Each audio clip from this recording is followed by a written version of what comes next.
morning. Talk 97.3 FM, 104.1 FM, and 990 AM WEEB. Welcome back to the most listened to program in all of the Sandhills. It is time once again for Mornings with the Leader Man. I am Steve Leader Adams, along with retired Marine Colonel Jeff Drummond. Good morning, Colonel. Hey, good morning, Moore County. Wait a minute, I didn't cut you on. There you go. Good morning, Moore County. Good morning, unfortunate Aberdeen, as the pilot calls you. Hey, it's a TSIRA Monday. Thanks, Steve. It's raining again. So, make sure you got your umbrella with you. And stay tuned here. John Zumwalt's coming in at 8:30. And he's firing up his $90,000 pickup right now. I can hear it turning over from the studio. Yeah, one of those 350 pickups. Yeah, the big one. Yeah. Got dualies. And six tires. And a fifth wheel. Yeah, all that stuff. Now you got to haul a heavy motorcycle. Yeah, got that motorcycle you got to tow around. That's right. Don't forget, of course, we are being heard and seen around the world on a live video stream. That's available to you right now at talk973.com. That's talk973.com. Top middle of the page is where the link's located. That will get you there. On your mobile device, fire up YouTube and put Mornings with the Leader Man in the search. If you're on your mobile device just needing an audio stream, you need a streaming app such as TuneIn, which I like. Streamer will work too. iTunes, if you're still around. I know they're phasing it out. But put WEEB into that search to get the result to the top. And if you're on our website, it's available to you at talk973.com. Upper right-hand corner of every page has a little icon that says on the air and listen live. Tap that once and you're listening just that quick. Weather for us today here in the Sandhills area. Now, you got the preview from the Colonel. Won't be raining. Cloudy with rain, high of 51. The rain won't be a total washout. Most of it will arrive this afternoon, but chances are extremely high you're going to get wet. Up to a quarter inch can be possible this afternoon. Then tonight, cloudy, 100% chance of rain, a low of 48. Tuesday, mostly cloudy, showers likely. But again, it won't be a complete washout, but it'll seem like it. Looks for a high of 66. Saturday night, more of the same, a low of 57. Wednesday, mostly cloudy, scattered showers. In other words, it'll be tapering off. Be done by afternoon. Look for a high of 68. Thursday and Friday, back to full sunshine. 51 Thursday, 52 Friday, and over the weekend's all sunny. Right now around the Sandhills, winds are southwest at 8. Visibility 10 statute miles. Pressure is 3012, dew point 32, humidity 52. It's cloudy, some light showers in and around the area. And here at Talk 97.3 FM, 104.1 FM, and 990 AM WEEB.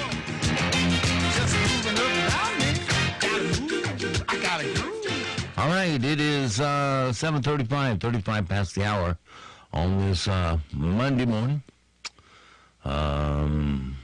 Over the weekend, we had a fairly nice weekend, a little chilly Saturday, but doable if you were in the sun.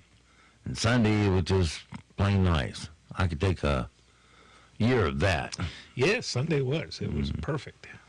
Almost. Well, the morning was kind of cold, but after we broke freezing. Warmed up pretty quick.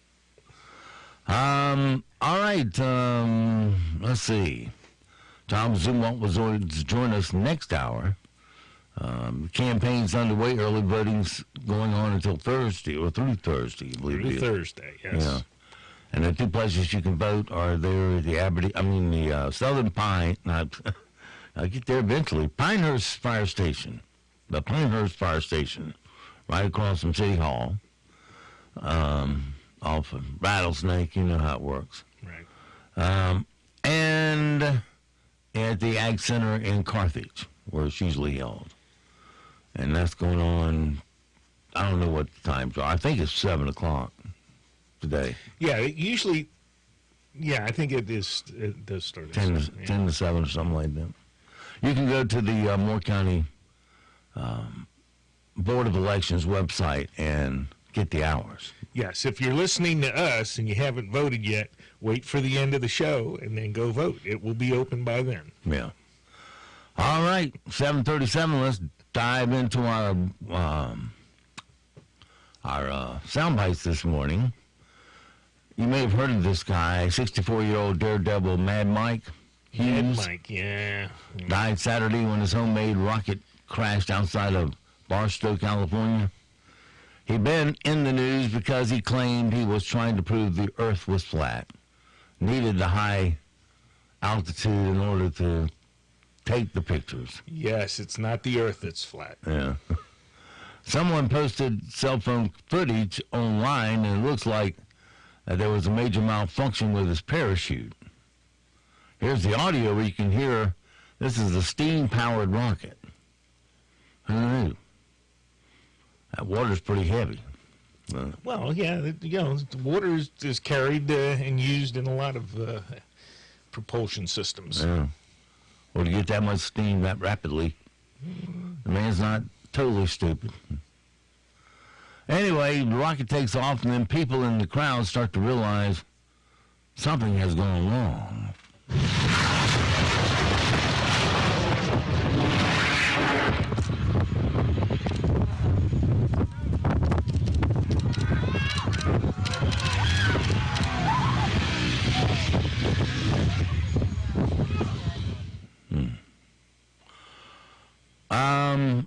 Well, it was a sad ending to it. We won't have to worry about him trying to prove anything anymore. Well, yeah, it is. It's a shame. I mean, you make light of it or whatever, flat Earth and all that, but yeah, it's not a good ending. Well, we do have a special message to flat earthers this morning. Check it out. Attention, flat earthers. There is one less of you on our round planet. Rest in peace, daredevil Mad Mike Hughes. You crashed your homemade rocket while trying to get high enough so you could determine up in the sky if the Earth was flat. Hopefully, members of the Flat Earth Society all around the globe will remember you. If not, maybe the 3,000 NASA scientists that have proven the Earth is round will show up at your service. And on behalf of logic and scientific facts, may you rest in peace. How high was he anticipating going, did it say? I don't know.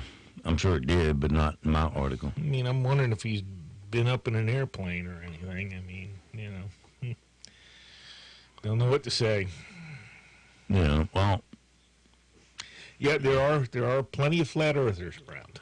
All they got to do is get in a plane that starts in New York, flies in a straight line, and it'll come back to New York. Mm-hmm. And that way it would kind of prove it's round, wouldn't it?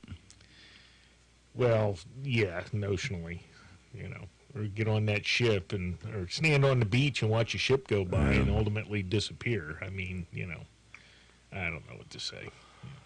You can't prove it to them. You can't prove it. There's nothing that you can show them or explain to them that will convince them that they're like talking to a Democrat.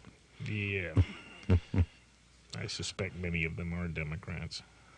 Of course, hypocritical Bernie sits there with his 3 homes and the income to support him, and saying, "Don't do as I do, do as I say do." And not only that, I mean, he has never produced one thing that has been of value to this country, and he's strictly a taxpayer weenie. I mean, he's never earned anything. Cheerleader for giving everybody else's money away. Yeah, well, the only thing that he's achieved in his position is to divert money to his family and friends, through grants or contracts or something like that. And then when they have rallies, he flies in on a private jet. Yeah, of course. Which seems to be the ultimate hypocrite when you are telling everybody we have a climate crisis, we have to do things now, kill the power plants and shut them down. We're going to be only wind and solar. Yes. Yeah, the two least effective methods to produce electricity, wind and solar. Yep, spotty. Don't get you what you need when you need it. And I think hydro would also be in there.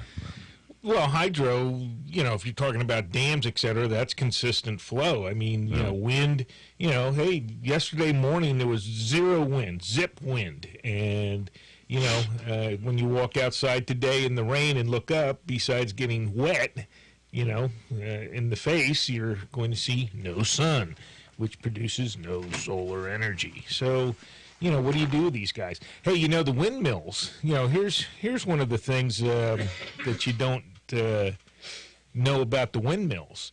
Those big blades, there's no way to dispose of them. And, for those of you who think you put one of those windmills up and that thing just sits there forever turning, no. That is not what happens. There's a lot of damage to those blades. Those birds flying into them. Well, birds, hail, wind, sand, windborne sand, etc. And they wear down, and it's like anything else. They start losing effectiveness because they don't, they don't interact with the wind once they start getting pummeled with all this stuff. Yeah. And you have to replace those blades. Well, what do you think they do with those blades?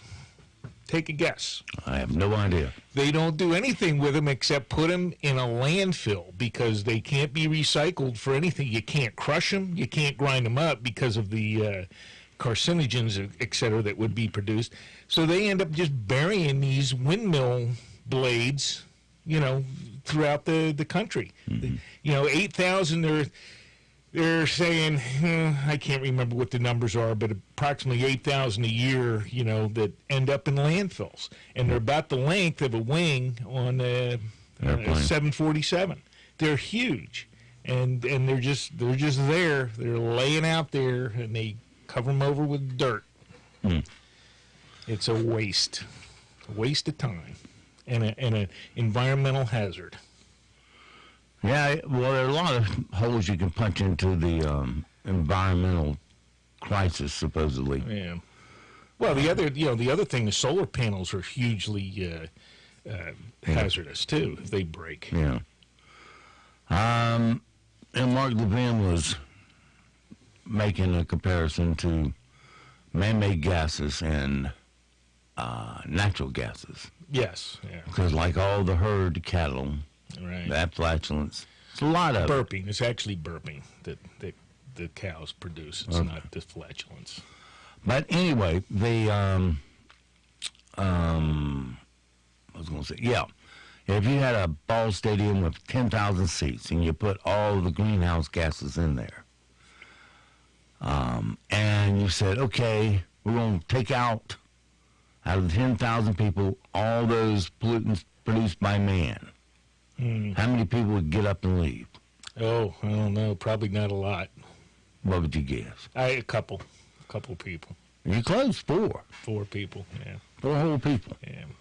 So he's willing to send us down the recession lane or maybe depression lane. Right. For 4 people. Until you can cap a volcano. Yes, yeah. You're not going to be able to do anything about greenhouse gases. Because we have right now 70-some volcanoes that are active, that are spewing gases every day, all day. Very poisonous gases, too, yes. in some cases. And there's nothing we can do about it. Nope. So, shutting down your car ain't going to make a dent in the solar gases. No, it really doesn't. Every time a tree falls, the decay and all that. Yeah, they make oxygen through their life and they collect O2 from the atmosphere, but when they die, all that O2 is re-released back into the atmosphere. Right. So they're not the catch-all savior of the climate change. Yeah. In fact, we have more trees now than we had when we first survived. Yes, yeah. If you've ever read some of the accounts, there were, throughout the Virginia, Carolinas, etc., there were huge swaths of land that the Indians had cleared, to grow corn and other food. And I mean, miles and miles, square miles, hundreds and thousands of square miles of empty land. And how did the Indians do that? They did it with fire. And, they would constantly be clearing new lands, etc. And these are in some of the accounts of the first individuals that came over here, to settle or whatever, about these huge areas of cleared land. Mm-hmm. And now they aren't. And they're trees, and the estimates are way above as far as the tree density, way above what it was in the early colonial times, or with the Indians. All right, your history lesson for today. It's out there. You have to look for it. Okay. It doesn't really get the green message out there. So. Well, some of you watched The Bachelor. It's all dreamy, where the man picks the woman with roses. Oh. Well, what about the dating show for more mature ladies? Get ready for The Divorced Bachelor. You love The Bachelor. Now get ready for a new version for older viewers. It's The Divorced Bachelor. Meet Larry. Hey. He's twice divorced, in his late 40s, and looking for love, or at least a reasonable companion for this stage of his life. I'm kind of set in my ways. He has his choice of 25 women who actually signed up for this show, all from the ages of 25 to 45. This is tough, but I'm going to have to let you older gals go. Younger women, will you accept my wilted rose? Do the women really want Larry, or is it just another case of women wanting to reign over other women? Who wants to hot tub? Jump in. Host Chris Harrison calls it the best divorcee dating show ever. Suits optional. The Divorced Bachelor, tonight on ABC. I might have to watch that one. I certainly haven't watched the other ones. Well, it's a tough time to be a tourist, they say. Here's a PSA about the Mardi Gras parade safety. Oh, geez, yeah, no kidding. Move over, coronavirus. There's a new serious threat to your health. Mardi Gras floats. 2 deaths in 1 week, just when you thought it was safe to go to Mardi Gras. Maybe walk around Bourbon Street, watch people tossing beads, eat a shrimp po' boy, or... Oh no! Mardi Gras floats. The threat is real. Did you read about the one float that was getting the most attention in the Mardi Gras? Want to have a bunch of topless women on it? No. Giving away beads? It's a float. It's a huge float with 2 big flowery heads or whatever. But the first one is Epstein, and Hillary's behind him, choking him to death. And apparently, it's gotten rave reviews everywhere it's gone. Well, that's clever. Yeah. Epstein did not commit suicide. There's Hillary behind him with a rope. Hey, my husband down there 14 times documented. Hillary says. Yeah. Well, the Secret Service says. A mom bought her kid one of those magnets on a rope, and while fishing with it, the kid pulled up a live hand grenade. Oh, yeah. Good for him. Here's what Mommy had to say. I thought it would be a fun, safe thing that him and his dad could do together. Once I pulled it out, I was like, hey, Dad, I think I found a grenade. I have no actual reason or explanation for why one would be in a creek here. It was in a very dangerous state for any regular civilian to be handling. If somebody was holding it, it would absolutely kill them. God was watching over him and protecting both of them, because really I could have lost both of them if they would have been standing close to each other and it had gone off. So I'm just very thankful. Yeah, who throws it? What are they supposed to catch in a creek with a magnet? Well, people are... Gold? No, obviously gold isn't going to stick to a magnet, but I'll say this. In Virginia, as a game warden, and there were certain bridges in certain areas that we would have a dive team, and they would go, and the state police, and they would go along these areas close to where high volume of automobile traffic, and pick up all the guns and stuff they get dumped. So there's lots of stuff out there. Well, And, if you're in a particular area doing some of that, there's no telling what you're going to pull up. a surfer in New Zealand survived a great white shark attack on Saturday by punching it in the eye and yelling F off. He says the whole thing was nuts and he couldn't believe it was really happening. He does plan to keep on surfing, though. It came and hit me from the left side as I was paddling and chomped down on the front of the board. Thankfully, it wasn't me in the middle of the board, or it would have got my torso or arm. And it was just looking at me with a big eye. So I punched it, aiming for the eye, and yelled F off as loud as I could. It was almost like a theme park show. You'd expect it to be a mechanical one, Universal Studios or Kelly Tarleton's or something, but it was a real one. I'm sure it was the punch in the eye and not the exclamation that drove it off. Jeez. I always heard bop them in the nose. I don't know. They really hate that. Well, I would suspect getting poked in the eye wouldn't help him. Nah, it wouldn't help either. Make him a one-eyed hunter. Well, yeah, they have like 2 or 3 eyelids or something, that they're, they really have an ability to protect their eye. But if you don't want, nobody wants somebody poking them in the eye. So I'm sure that worked. Let's see. A woman near Cincinnati called the police last Tuesday and said she had been shot in the shoulder, but she actually had been bitten by a bug. Okay. Well, some people, really can't stand that bugs biting stuff. I mean, Kind of reminds me of a scene from Forrest Gump when he gets shot in Vietnam and thinks it's a bug bite. Movers are inbound at this time, over. Then it felt like something just jumped up and bit me. Stop that! Stop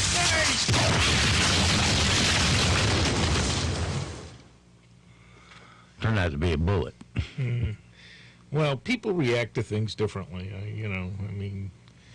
I've got a relative that gets stung or whatever, and boom, straight to the hospital. No stopping anywhere along the way. So and other people get stung by bees and or other animals, and it doesn't bother them. Yeah. A family in Illinois says a wall in their daughter's room has been picking up radio signals for years, and no one knows why. There are voices in the wall. It's been waking me up at night. So you put your ear to the wall and you can hear the music? We hear it audibly, and it kind of keeps us up at night. Do you have a speaker in your wall? No speakers.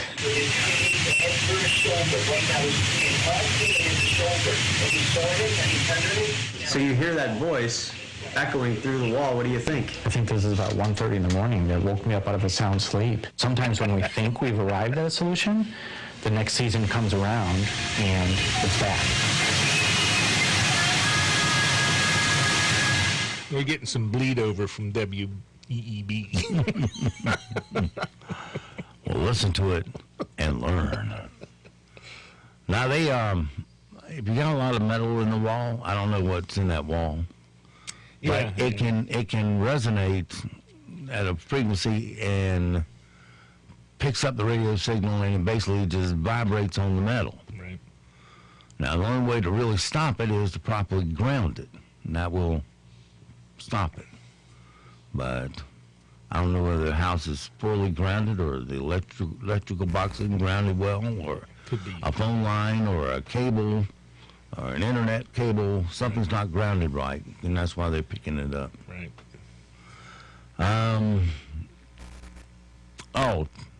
Got time, yeah.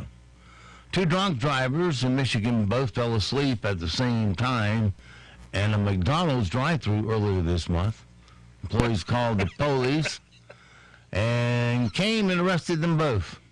An employee who called 911 said 3 people were asleep in the drive-thru, but apparently he was wrong on the third person wasn't drunk.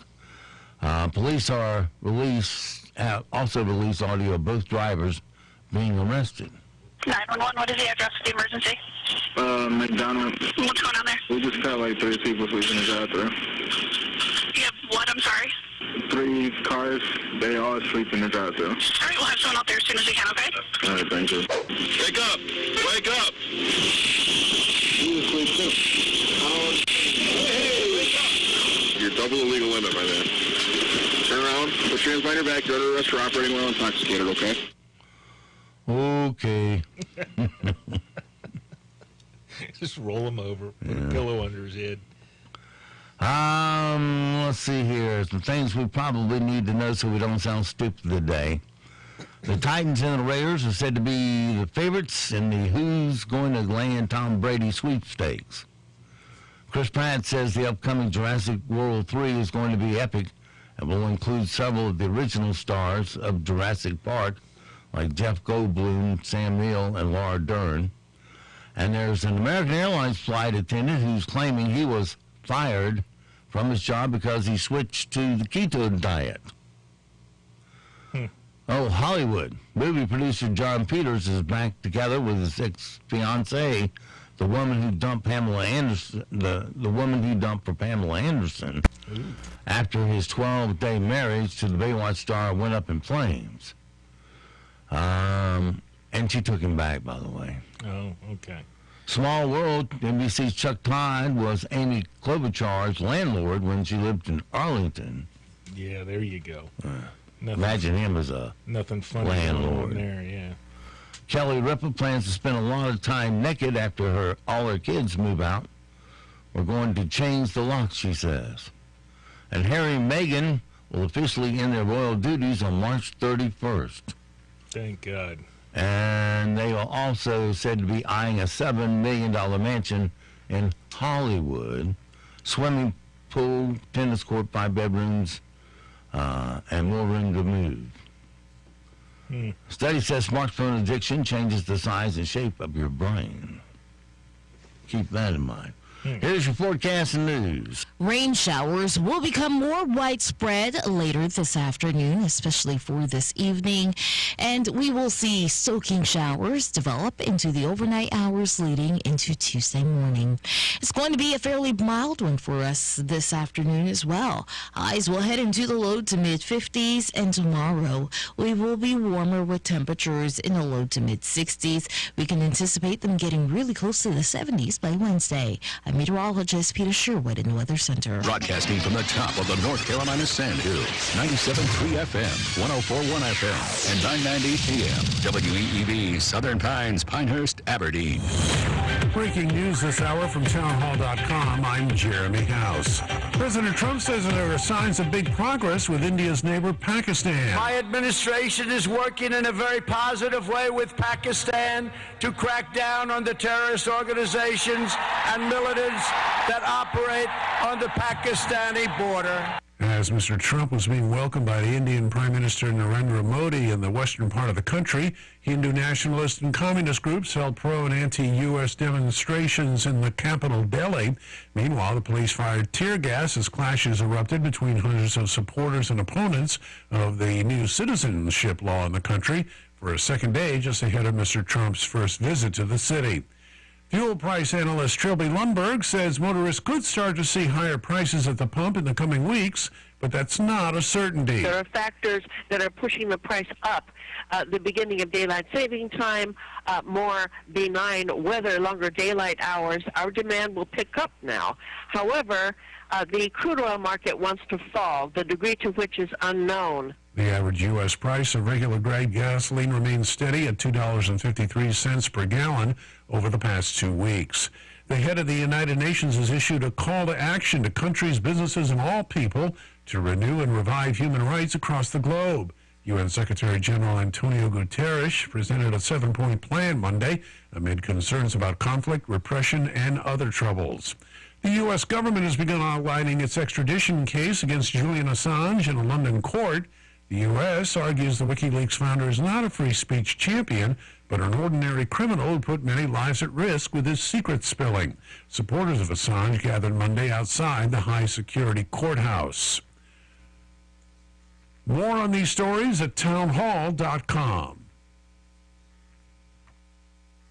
am doing it all. The water, the fiber, the exercise, but I still have constipation with belly pain, straining, and bloating that keep coming back. My doctor said that I may have a chronic medical condition called irritable bowel syndrome with constipation, or IBS-C. Linzess, linaclotide, is a prescription medication that treats adults with IBS with constipation. Linzess helps relieve belly pain and lets you have more frequent and complete bowel movements. Individual results may vary. Do not give to children less than 6, and it should not be given to children 6 to less than 18. It may harm them. Do not take Linzess if you have a bowel blockage. Get immediate help if you develop unusual or severe stomach pain, especially with bloody or black stools. The most common side effect is diarrhea, sometimes severe. If it's severe, stop taking Linzess and call your doctor right away. Other side effects include gas, stomach area pain, and swelling. Talk to your doctor and learn more at linzess.com. That's LINZESS.com, or call 1-800-LINZESS. Sponsored by Allergan Pharmaceuticals and Ironwood Pharmaceuticals.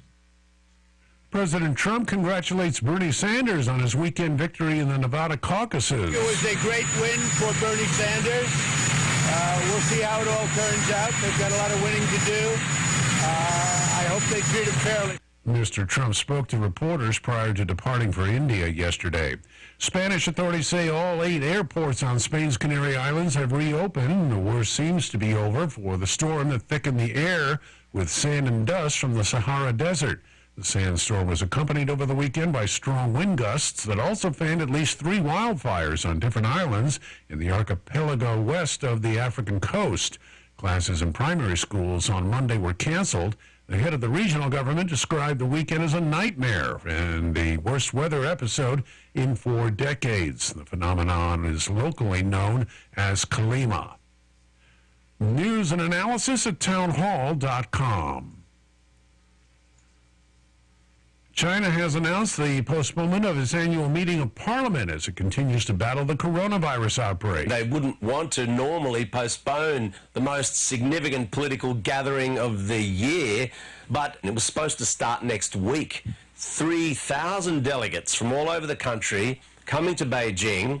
Imagine somebody could bring the coronavirus inside the Great Hall of the People, where China's top leadership all are, as well as the top leadership of the military. There was no way they could go ahead with that Congress. BBC correspondent Stephen McDonald reporting from Beijing.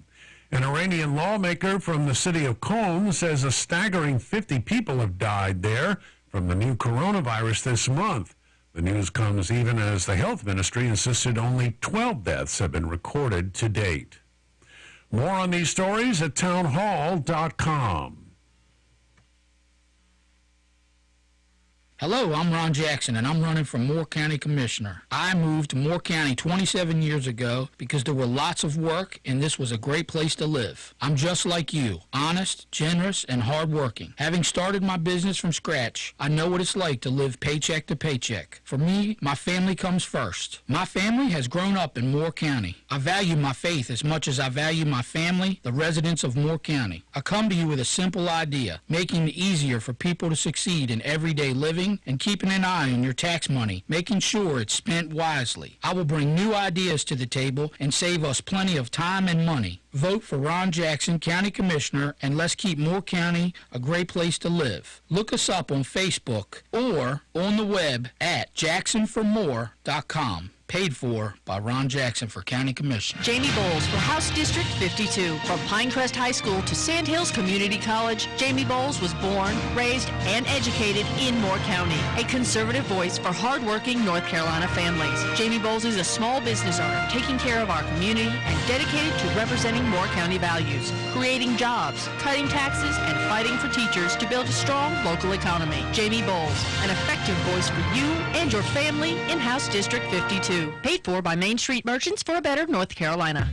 What keeps your house toasty warm, cooks your food and heats your water, and gives you a great excuse to hang out in front of your fireplace? Propane gas brought to you by McNeil Oil and Propane of Aberdeen. McNeil Oil and Propane can handle all of your propane or heating oil needs. Call them at 944-2329 and have them come out to fill your own tank, or they can provide you with a new one. When you need propane or heating oil, call McNeil Oil and Propane today at 944-2329. That's 944-2329.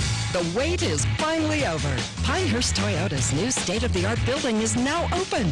We're making it easier than ever to buy your next car. With every Pinehurst Toyota purchase, you get the Pinehurst Toyota Advantage Plan that includes our 3-day exchange policy, a lifetime limited powertrain warranty, 2 years no-cost maintenance, free car washes, complimentary loaners, and so much more, all at no extra cost to you. Stop in today to browse over 350 new, certified, and quality pre-owned vehicles. Our highly trained staff is ready to give you more for your trade and get you into your new car faster and easier than ever before. The best time to buy is right now. Visit PinehurstToyota.com to shop our entire inventory, get pre-approved, take advantage of our monthly service specials, or schedule your next service appointment. Pinehurst Toyota is open 7 days a week or anytime at PinehurstToyota.com. No cost maintenance provided by Toyota Care. See dealer for complete details. On the line with us, a great friend, Rodney Swarms with the Plumbing Night. Rodney, it's 2020 already, and once again, you're giving back to the community by teaching classes on the plumbing trade. How is that going? Steve, thanks for asking. As I've said before, the class has been a real success. It's hard to believe, but we have just been approached in our scheduling to talk to 3 middle schools in this area about plumbing. Unbelievable. Now, Rodney, you're not suggesting that you are teaching a college course to middle school students, are you? No way, Steve. I joined the Army when I was 17 and came to the 82nd Airborne Division over in Fort Bragg. That's actually how I got to Moore County. After that, I worked at UPS. I was a driver for 6 years. I've been driven with a passion to serve for a long time, and I actually met a close friend of mine, Eddie Ingram, and I was introduced to the prestigious profession of plumbing. So, Rodney, let me ask, did you grow up wanting to be a plumber? It was a combination of my passion to serve and my love for plumbing that later created the Plumbing Night. For all your plumbing needs, call the Plumbing Night at 639-5555, day or night, or on the web at theplumbingnight.com. Temple Theater is thrilled to continue our season of More with Jason Petty's Every Song Tells a Story on stage February 6th through the 23rd. This musical tribute showcases Petty's music and storytelling talents as Jason and his 5-piece Nashville band musically celebrate the songs that generations have come to love, the story songs, like Bad Bad Leroy Brown, Cats in the Cradle, and many more. Don't miss the world premiere of Every Song Tells a Story on the Temple stage February 6th through the 23rd. Tickets are $29 and available at templeshows.com. Sponsored by First Bank, the North Carolina Arts Council, Smoke and Barrel, and the Stevens Center. NCN News. I'm Mike Riley. President Trump is in India today, hailing America's enduring friendship with the world's most populous democracy. CBS News White House correspondent Stephen Portnoy reports from New Delhi. The president walked hand in hand with First Lady Melania Trump, escorted by a tour guide through the gardens of the Taj Mahal. They stood for several minutes admiring the vast marble monument from a distance as it glowed in the late afternoon sun. Mr. Trump told reporters it all made for a very romantic scene. Detectives are investigating a deadly officer-involved shooting in Guilford County that occurred on Sunday. Guilford County Sheriff Danny Rogers tells WXII News. We hate it. I hate the shots, anytime a life is lost or anytime injuries occur. The grandmother of a missing toddler has been arrested in Boone. 42-year-old Angela Boswell and 33-year-old William McLeod are both being held without bond in Wilkes County. However, the search for 15-year-old Evelyn Boswell continues. Evelyn is from Sullivan County, Tennessee, and has been missing for 2 months. The Sullivan County Sheriff, Jeff Cassidy, says Evelyn's mother, Maggie, hasn't provided accurate information in the case. This case is unlike anything I've ever been involved in. We've had a child that's not been seen by the parents or certain family members in almost 2 months and was just reported this week. A day of declines is anticipated today on Wall Street after stocks globally sank amid concerns that cases of coronavirus are increasing outside of China.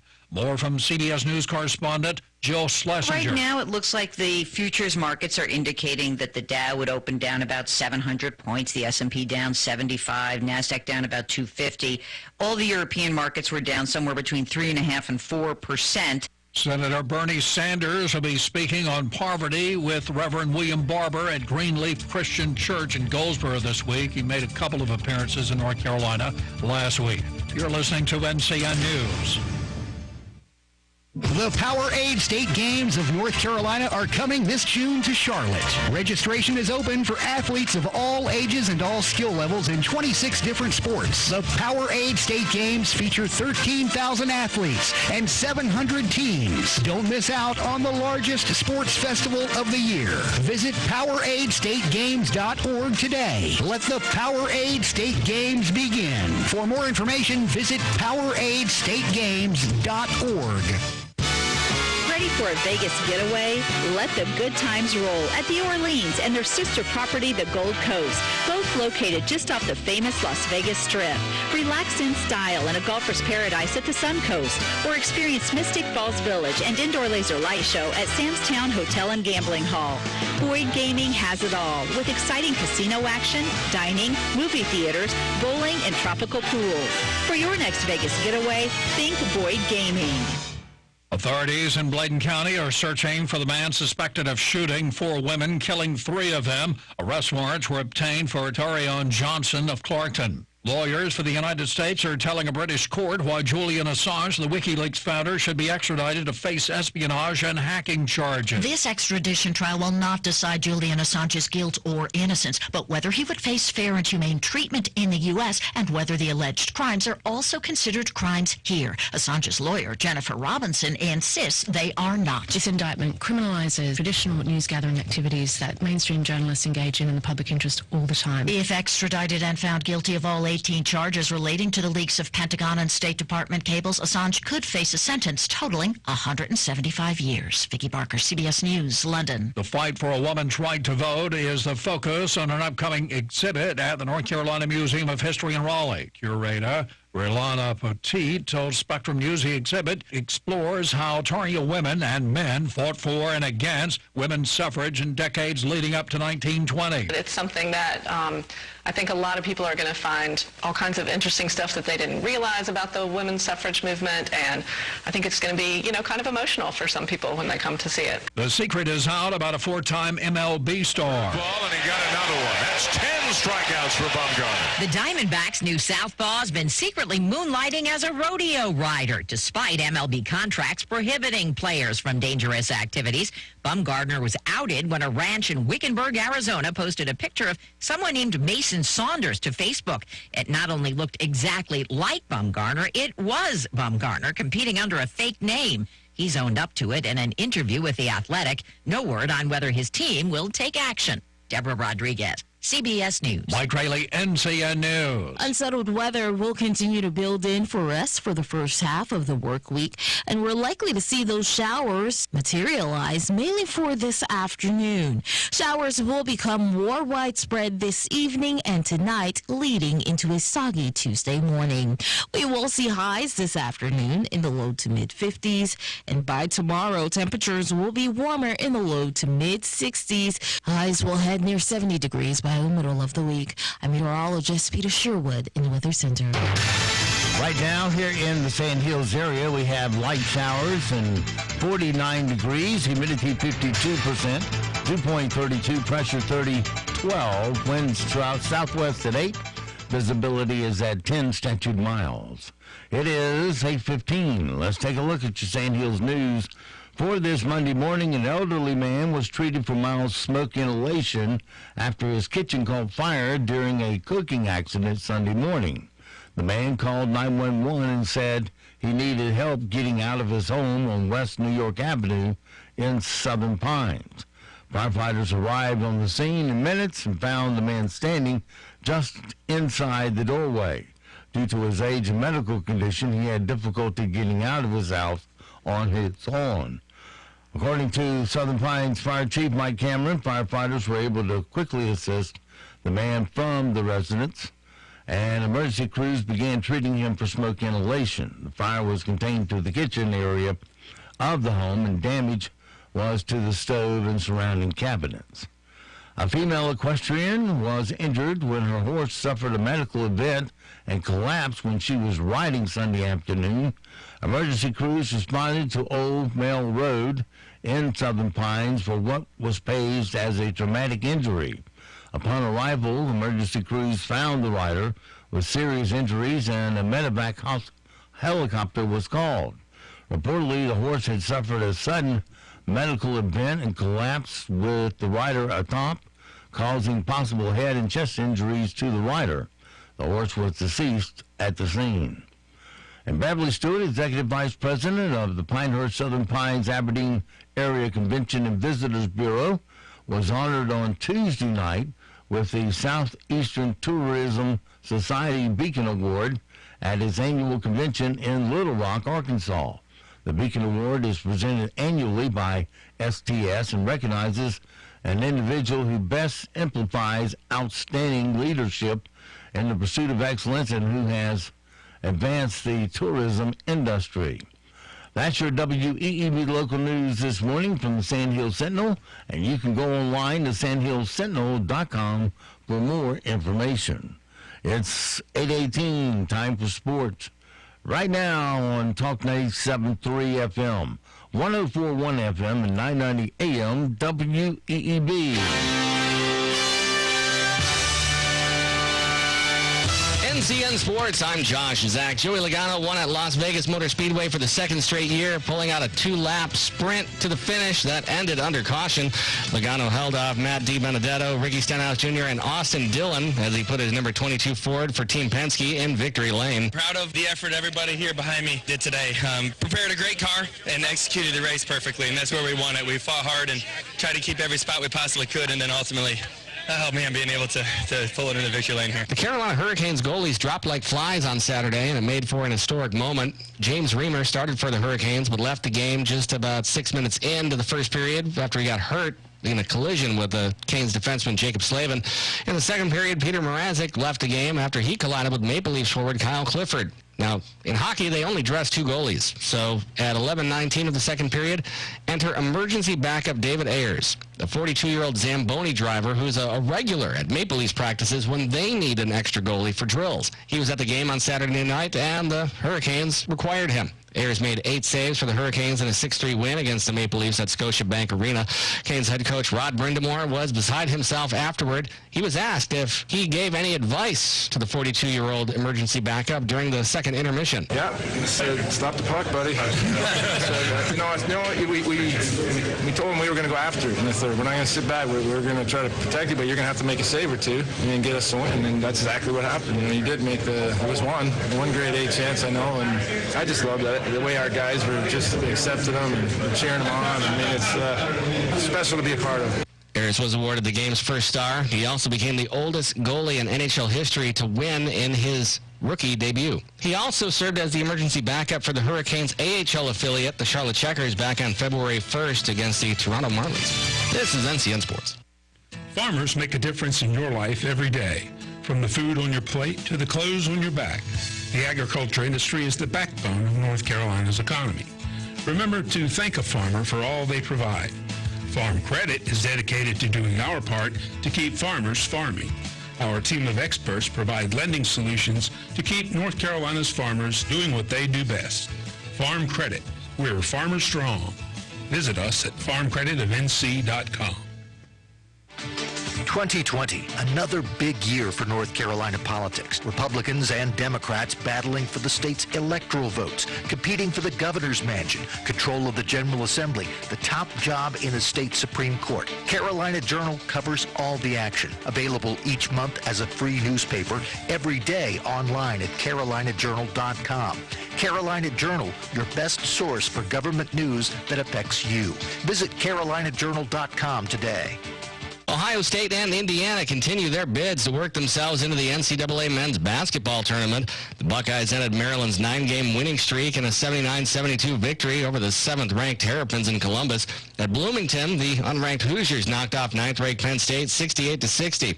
Another top 25 action on Sunday. 15th-ranked Creighton hammered number 21 Butler 81-59. Number 16 Seton Hall rolled to an 81-65 victory over St. John's. Patrick Reed closed with a 4-under-67 fourth round to take the Mexico Championship. He was 2 shots back with 4 to play before he reeled off 3 straight birdies to overtake Bryson DeChambeau. It was his second World Golf Championship title. Player acquisitions on Sunday. The Washington Capitals acquired winger Ilya Kovalchuk from the Canadiens for a 2020 third-round pick.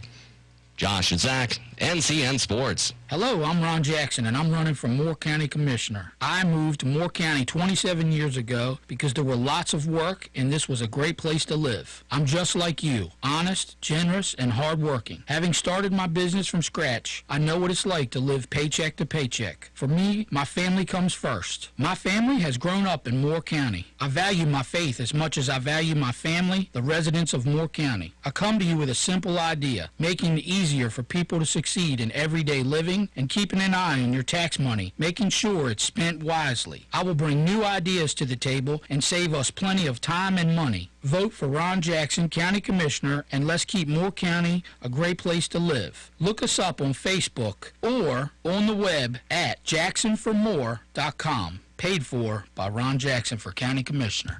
I'm Republican Arthur Donadio, and I'm running for District Attorney. Since moving here in 1996, I've spent 24 years as either prosecutor or private attorney serving our community. Now I'm back in the DA's office, and our DA is retiring. She, along with dozens of law enforcement officers and courthouse personnel, have asked me to run to take her place. I'm honored by their faith, and I'm answering their call. The people who know my work know that I'm a fighter with the skill and experience to prosecute everything from DWIs to murder, and the compassion to understand when a kid needs a second chance. Talk to your friends and neighbors. Talk to police officers, judges, deputies, and court clerks. They know me. They know my character and my commitment. Starting with early voting on February 13 and finishing with the primary election on March 3rd, you, the voters, will determine the course of justice for Moore and Hope counties. I'm not the slick politician who just arrived, but I'm a professional who's quietly dedicated his career to helping folks. So I'm asking you, vote Donadio for District Attorney. Thanks for listening, and God bless you.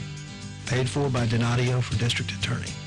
Hello, this is Debbie Serino, owner of Wakert Realtors Town & Country. Whether you're looking to sell your home now or at some time in the future, why not let the experts at Wakert prepare you so that when you are ready, you will experience the results you deserve, nothing but the best. One of our recent sales was a home that had been on the market with another firm for a year. Our clients came to us looking for better results. We listed the home on Friday, and it sold on Saturday. Would you like to know how we did it?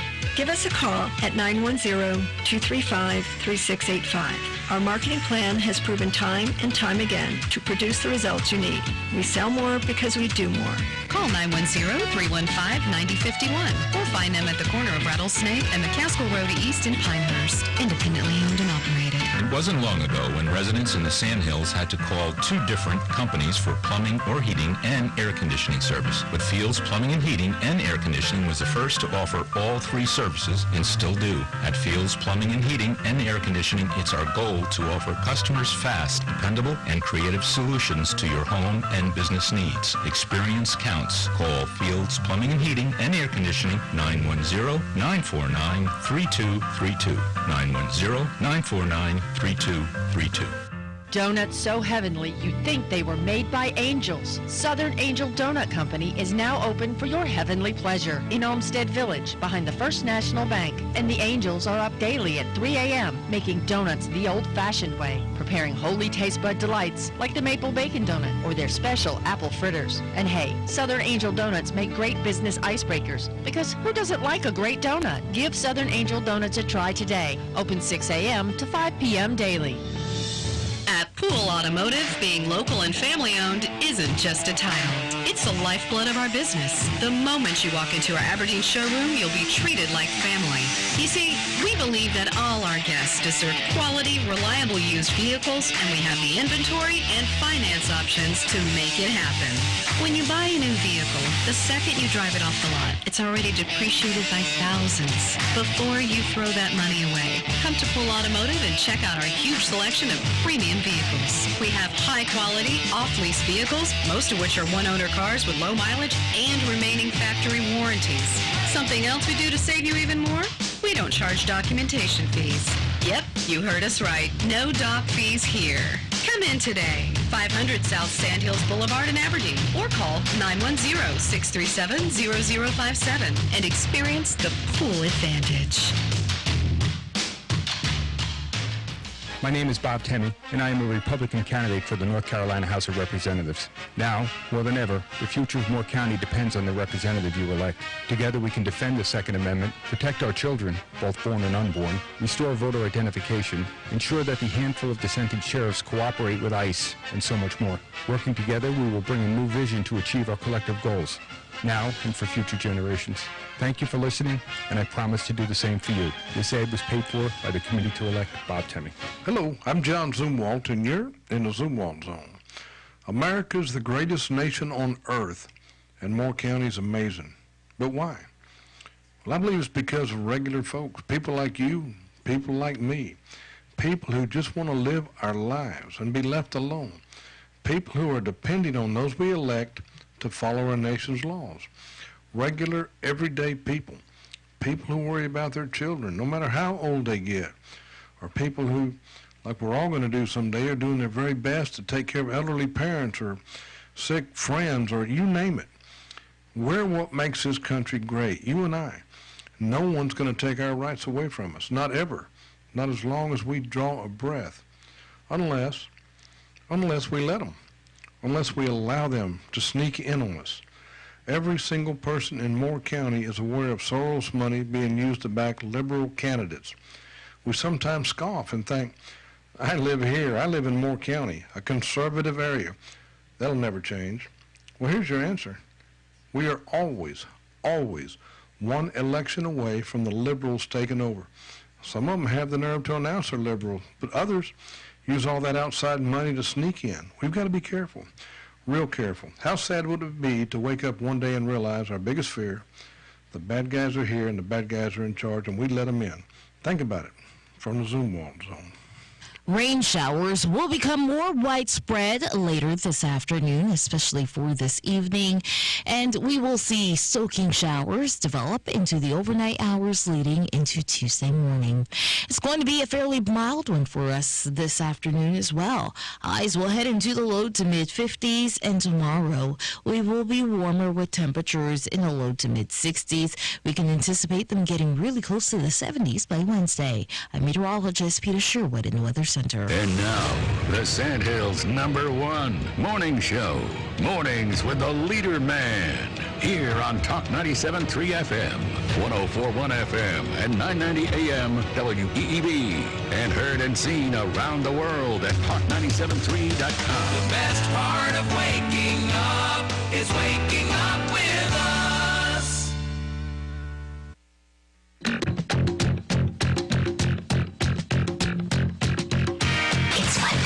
Why exactly are we here? Why are we here? I never thought that you'd hear these terrible words from my lips, but we'll have to go to work. Really? Why? There's a great deal of work to be done. Oh, well, the work is four-letter word. I don't like my job. I don't think I'm going to go anymore. Yeah, we've all heard that. This time I mean it. And there's another reason. My days suck. Okay, it's showtime. Good morning, Talk 97.3 FM, 104.1 FM, and 990 AM WEEB. Welcome back to the most listened to program in all of the Sandhills. It is time once again for Mornings with the Leader Man. I am Steve Leader Adams, along with Colonel, retired Marine Colonel Jeff Drummond. Good morning, Colonel. Wait a minute, I didn't get you on either. Now it's right. Right now? Okay. Hey, good morning, Moore County. We're here this morning. John Zumwalt's in, and he has another special guest, so get your coffee out, get your apple fritters ready, and have a seat and listen up. Don't forget, of course, we are being heard and seen around the world on our live video stream. That's available to you at talk973.com. Top middle of the page is where the link's located on your mobile device. You can get it with your YouTube app. Put Mornings with the Leader Man into the search. If you're on your mobile device and want just an audio stream, well, it's a little different process. You need to open up one of your streaming apps, such as TuneIn, iTunes, or Streamer. Many others will work. iHeartRadio does not. And put WEEB into that search, or you can get it right off of our website at talk973.com. Upper right-hand corner of every page has an icon that says on the air, listen live. Click on that, you're listening just that quick. It's going to be cloudy with rain today, not a total washout. Look for high of 51. Tonight, cloudy more. The heavy stuff's going to fall between about midnight and 10 a.m. tomorrow. And that's when we can get up to an inch of rain possible. Then for Tuesday, mostly cloudy, scattered showers, high of 66. More of the same Tuesday night, a low of 57. Wednesday, mostly cloudy, few scattered showers lingering, and a high of 68. Right now around the Sand Hills, winds are southwest of 10, gusting to 17, visibility 10 statute miles, pressure 3011, dew point 35, humidity 59%, is cloudy, and 49 degrees currently here at Talk 97.3 FM, 104.1 FM, and 990 AM WEEB. All right, as Jeff alluded to, John Zumo in the studio again this morning with another candidate for office. John? We have a great guest today, Steve, and I cannot wait to talk to her. I first want to mention what's a great opportunity again tonight for folks at Philly and Colts at 5:30. You can come out, and the Mortee citizens are sponsoring an event that will have 12 statewide candidates, and they'll all be members of the Council of State. Rather, I should say they'll be running for positions that will be on the Council of State. It's a great opportunity. You'll be able to hear them speak, and then afterwards, you'll be able to mingle among the crowd and ask them anything you want. They've agreed to stay and answer your questions, so it'll be a good time. It's hard to tell about a candidate unless you talk to them and ask them the questions that concern you. That's 5:30 at Philly and Colts, sponsored by the Mortee citizens. Okay, let me introduce our guests. There are two people running for governor on the Republican ticket, and one of them, of course, is Forrest, and the other one is Holly Grange, and she's our guest today. Good morning, Holly. Good morning, John. Thank you for having me. Well, I really appreciate you coming in. I know it's a long drive, and it's a pain traveling the state, isn't it? Actually, I love it. That's been very energizing to me. So you're the one. you're the one candidate who likes driving the state. Good. Well, I don't do all the driving myself. Okay. Well, let's get right into it. I want to ask you first the question I ask every candidate. Just tell us a little bit about whatever you'd like to tell me about your family or whoever you'd like to speak of. Well, I come from a military family, so I actually went to high school and graduated from high school in Fayetteville. My dad was career Army and was a brigade commander in the 82nd when I was in high school, and went from there to West Point, and then back to Fort Bragg for my first assignment in the Army, and that's where I met my husband, Dave Grange, and I have two sons. Matt is 29 and David Jr. is 31. Well, I would be very remiss in this audience of retired military and active duty military if I did not ask you to say a couple of words about your husband. Is he the Dave Grange? Well, there are two David Granges. My father-in-law, Lieutenant General retired David E. Grange Jr., is the one who is the namesake of the Best Ranger competition.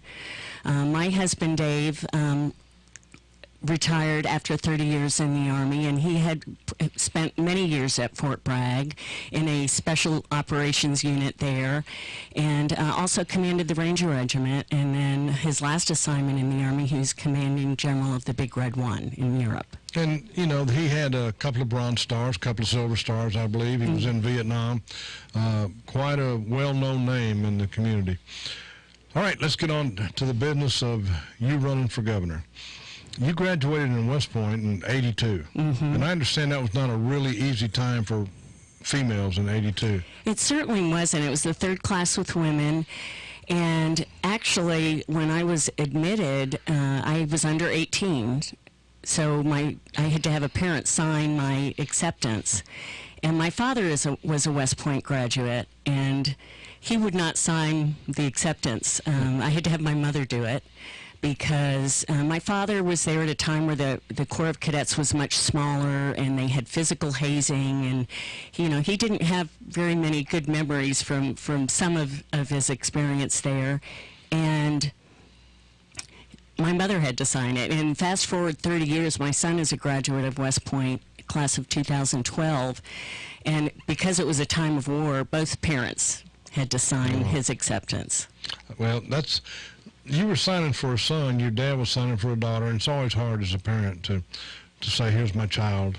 Absolutely, and he didn't want me to go through what he went through. Yeah. All right.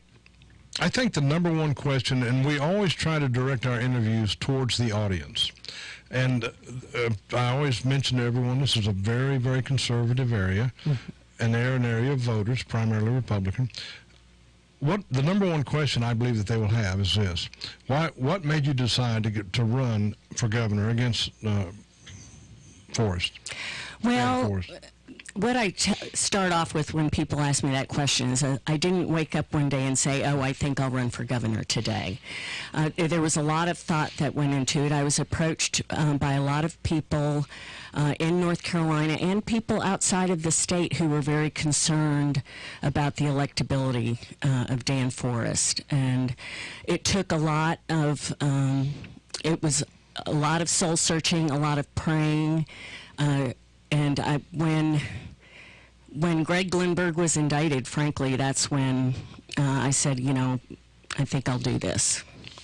Well, I want to come back to that. I don't want to forget that indictment because I would like to talk more about it in fairness to you and in fairness to Dan Forrest. Mm-hmm. But I'd like to ask you a couple of other questions Okay. first. I'm not sure if you're a sponsor of or a supporter of House Bill 54, and I want to bring this up, and I know you're in favor of it. It's called the Unborn Child Protection from Dismemberment Act, or is what the bad guys, I call it D&E, the Dilation and Evacuation Act. Now, I want us to talk about what this is, and folks, if you've got a child in the car, feel free to turn the radio down for just a minute, because the thing that this act is designed, that Holly's behind, is designed to prevent is so horrific. I cannot imagine that everyone wouldn't jump on board with it immediately. Can you tell us what the act is about? I certainly can, and actually, I'm a co-sponsor of that particular bill. And what it is that, during an abortion, abortion is horrific anyway, but there are situations where a baby is actually born alive. If you have a child, turn your radio down because this is pretty bad. Mm-hmm.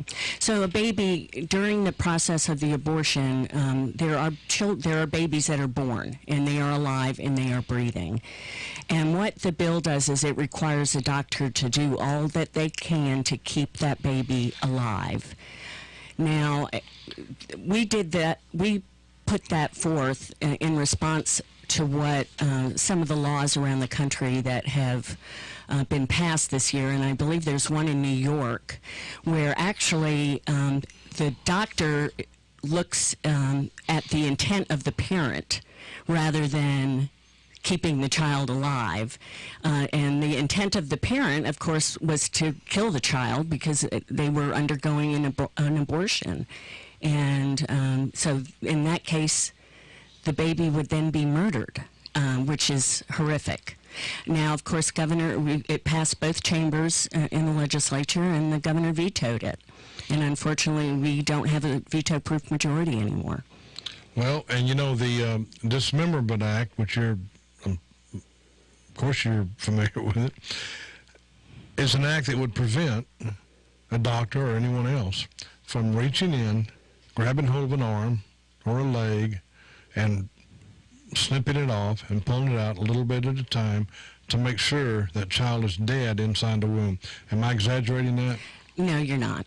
No, you're not at all. And it sounds horrible to say, but you're correct. And folks, that's why we've got to vote for Republicans, conservative Republicans, and keep these liberal Democrats out of office. You don't think these things can happen, but they not only do, they are. And that brings us right to the Second Amendment. I'd like to hear you talk about it, please. Well, I'm very pro-Second Amendment. In fact, I'm a life member of the NRA. I'm an NRA rifle and pistol instructor, and I'm also a North Carolina concealed carry instructor.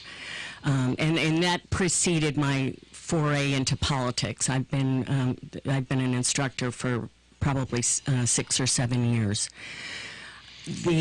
Looking at what is happening around the country with respect to the Second Amendment and the infringement of the rights of law-abiding citizens is horrific. As you know, there was a letter that the legislature sent to Virginia.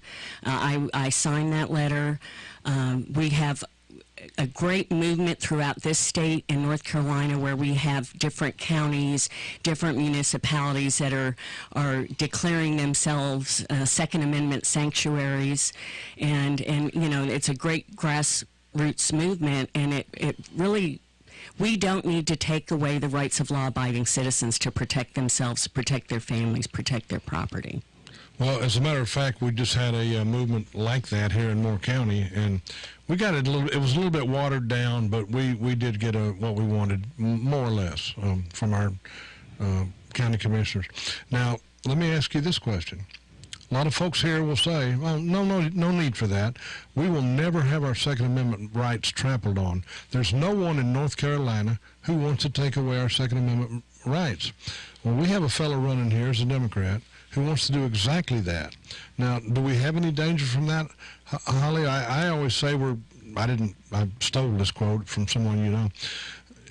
We're always one election away from losing our rights. That's exactly right. We need to remain vigilant when it comes to those rights. We may not, we right now we have a Republican legislature, and that may not always be the case, and that is when we need to really take note, because there have been many bills that were introduced this session even regarding taking away Second Amendment rights. Okay, that is the most important thing that I wanted to hear you say about Second Amendment rights. As a member of the legislature, you're telling us that there have been bills that were introduced or tried to be introduced involving taking away our Second Amendment rights. That's exactly right. And folks need to hear that. Yeah. Also, we want to remind everybody that we're talking with Holly Grange, who, of course, is running for governor of North Carolina on the Republican ticket. Holly, and by the way, she gave me permission to call her Holly, and that's really good because the Colonel makes me call him Colonel, and Steve makes me call him Mr. Adams when we're not on the radio, so I really appreciate you letting me call you Holly. You didn't, when you graduated from West Point, I didn't get on with this, but you went to jump school. Mm-hmm. Yes, I did. And you didn't just quit at jump school. You were actually in an airborne unit. Yes. So all of you out there who want to call her a 5-jump chump, she's not. She went to a military, to an airborne unit, and I believe you were a commander as well. I did. I was a company commander, airborne company commander. My company built the base camps for 18th Airborne Corps. So you were in the Army Corps of Engineers. Yes. And we hear that term all the time, Army Corps of Engineers, but there are a lot of folks that don't really know what that is or what they do. Can you explain that? Well, when people hear the term Army Corps of Engineers, they think of the units, the civilians that actually maintain our waterways in the United States and different civic projects. However, I was a military engineer, and to put it bluntly and keep it short and simple, military engineers build things and they blow things up. Which was your favorite? I know you like blowing things up. I like blowing things up, but building things is good too. And then you joined the Army Reserves. Mm-hmm. And tell us about that. Well, I left active duty actually just before the first Gulf War, and it was mainly because I had 2 children under the age of 2, and the Army didn't see fit at that time to assign my husband and I in the same location. So my resignation was accepted 4 days after 4 days before Iraq invaded Kuwait. So I was not subject to the stop loss, but we came actually to Fort Bragg, and my husband deployed right away. He was deputy commander of a special operations unit at Fort Bragg, and he was gone. So, and I stayed in the reserves. I never actually drilled, but I got promoted. I don't know how, but they promoted me to major, and I left the reserves in 1997. Okay. Now, let's get back to your career in the legislature. You have, what year did you first get elected? I was elected in 2016, and I actually was appointed by Governor McCrory to fulfill the remainder of the term of my predecessor. But you were already running for that seat. I had already actually won it because I didn't have a general election opponent. And so when your opponent left, he appointed you. Yes. Okay. You're on committees, several of which I'd like to mention. And if I get the committee wrong, you please correct me. Okay. But these are committees that I think folks will be interested in out here. You're the chair of the banking committee, is that correct? Yes. I don't know anyone who has ever uttered the following statement. Don't you just love big banks and the way they treat us? Aren't they just so nice to us? What can you tell us about reform that needs to be made in banks, or because that the legislature can actually do, or is it perfectly okay? Well, there are different banks are chartered differently. There are some that are federally chartered, and those have to abide by the federal rules. And then we have state chartered banks. There have been some consumer protection bills that have actually gone through this time.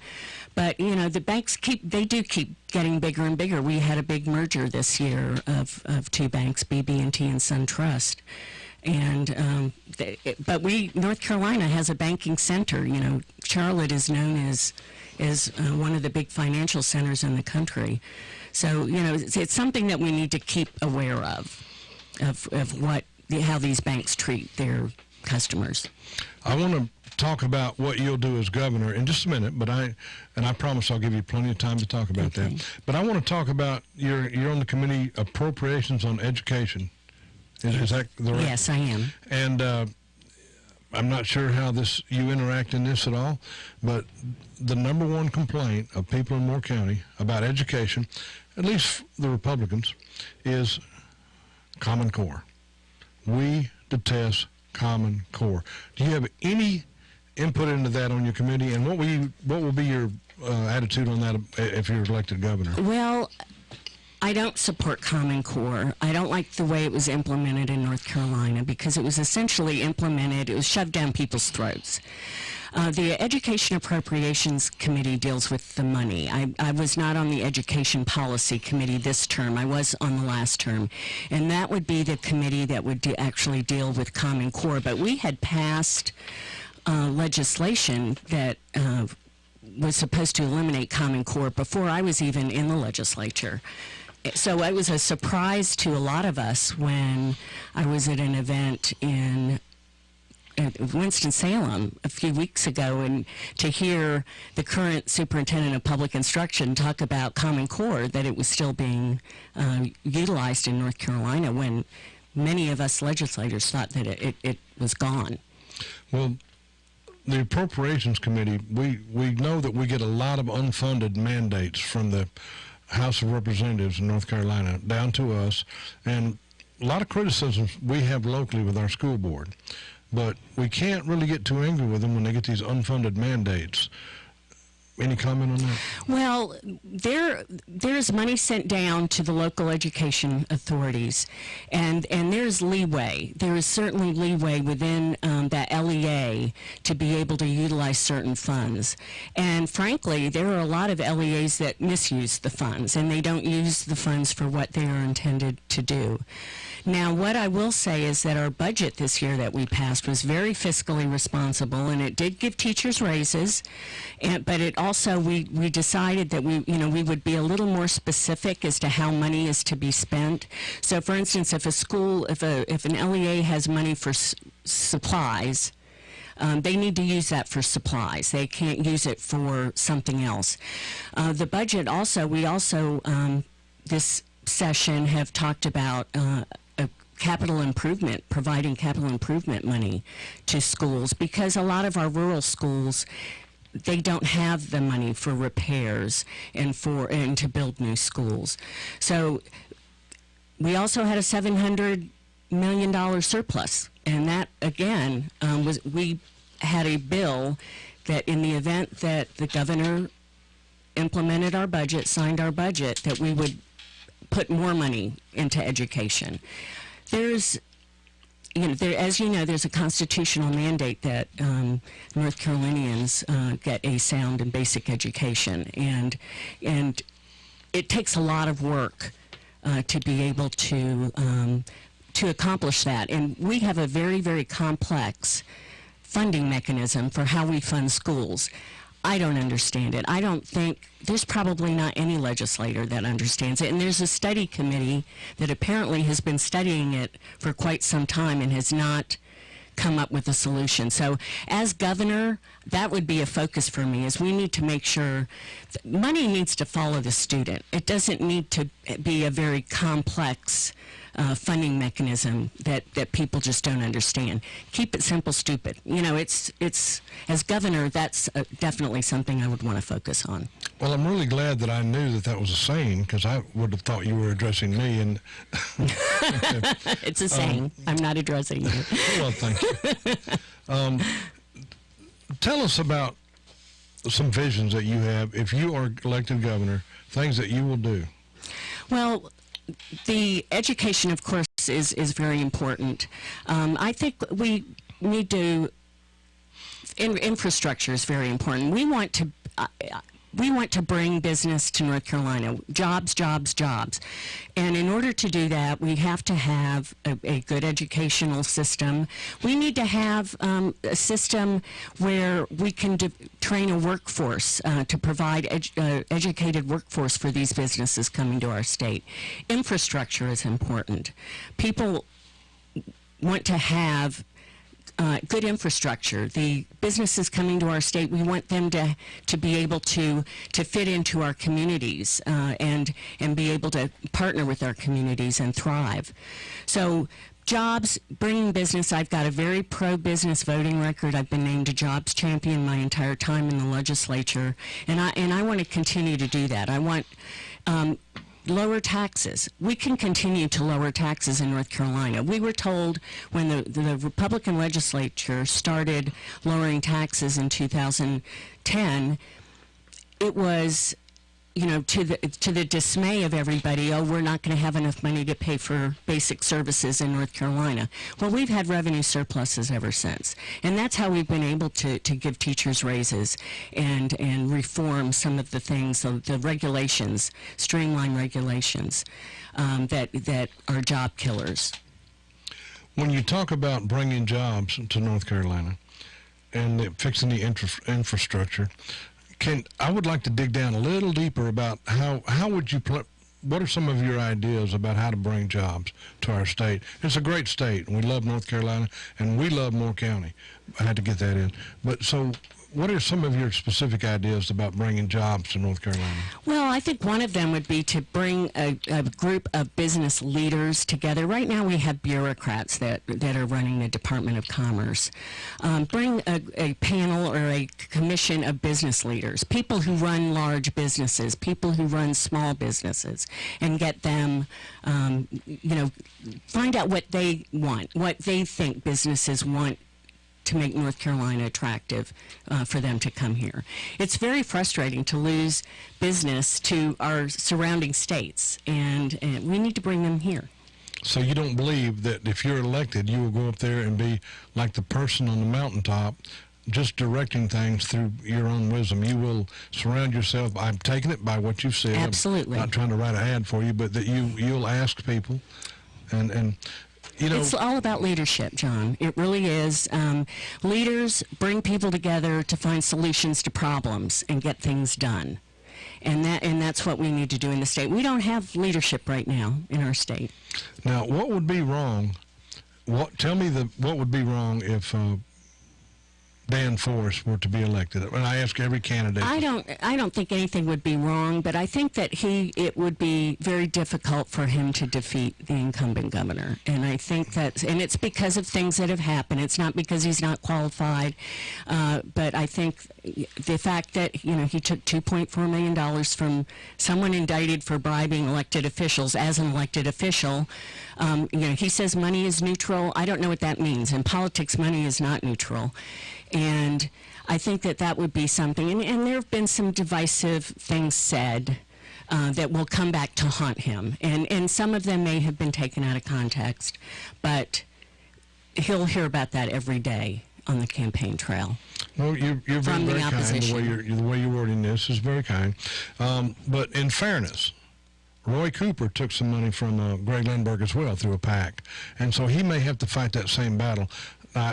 This is not a debate. I just wanted to point that out. And anything to... Well, what I will say is that Roy Cooper has an awful lot of money right now. He has about $8 million on hand. What I'm concerned with is that if he does not have a competitive governor's race, he's going to use that money Not for his race, because he's not going to need to. He's going to use it to try to flip the legislature. He's going to use it to try to flip our Republican Council of State seats, and he's going to use it to flip our judicial races.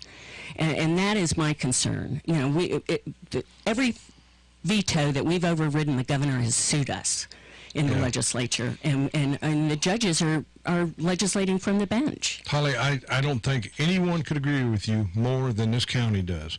We are sick and tired of having liberal judges overturn us. We're sick and tired of having a liberal Democrat governor. We're fed up with it, and I want to encourage every single person listening, you must go vote for a Republican conservative. We've got just a little bit of time left, Holly, and I wish you would use it to talk about how people can reach you, your website, where you might be, and just anything you want to say. Well, my website is hollygrangenc.com, HOLLYGRANGENC.com, and that has some videos. I also have a YouTube channel that has some videos about myself and my family. Today I'm actually going to be campaigning in Fayetteville. I'm going to go up and work one of the polls, the one on Cliffdale Road, today, starting at about noon, and with some volunteers there that are supporting me. And one thing I did want to say about my legislative background is that I'm very proud of the work I've done for the military spouses and veterans, and we are a military state. And as a veteran, I would be honored to be the governor of this state. Yes, and I'm sorry I didn't ask you about that, because you have been a great friend to the military. Well, I wish you the best of luck. Be careful driving this great state. It's a lot of miles. And if you're elected governor, will you come back and see us, or you don't forget about us? I'm not going to forget about you. I would love to come back. A lot of people have said that. Oh, I promise. We've got you on tape. You've got me on tape. But it was a pleasure meeting you today, and I wish you the best of luck. And vote for a conservative Republican, folks. All right, Holly Grange, I appreciate you taking your time to come here. And for the rest of you, so it goes for this Monday. Have yourself a great, safe day. We'll see you back bright and early tomorrow, 7 to 9 for a titillating Tuesday. Until then, be sure to support all the mom and pop businesses you hear on our airwaves. Why? Because they're the backbone of our economy here in Moore County. Your money will stay here, roll over, and create jobs for all of us. And when you go to those sponsors, be sure to put your tongue past your gum and tell them WEEB told you to come. And don't forget, millions of Americans have fought and they have died to give and protect the freedoms that you get to enjoy today. Live today worthy of their and their family's sacrifice. I'm Steve Leader Adams and the Leader Man, and Nick and Colt the Dog. We'll see you at 2 o'clock this afternoon at the Wet Dog Park.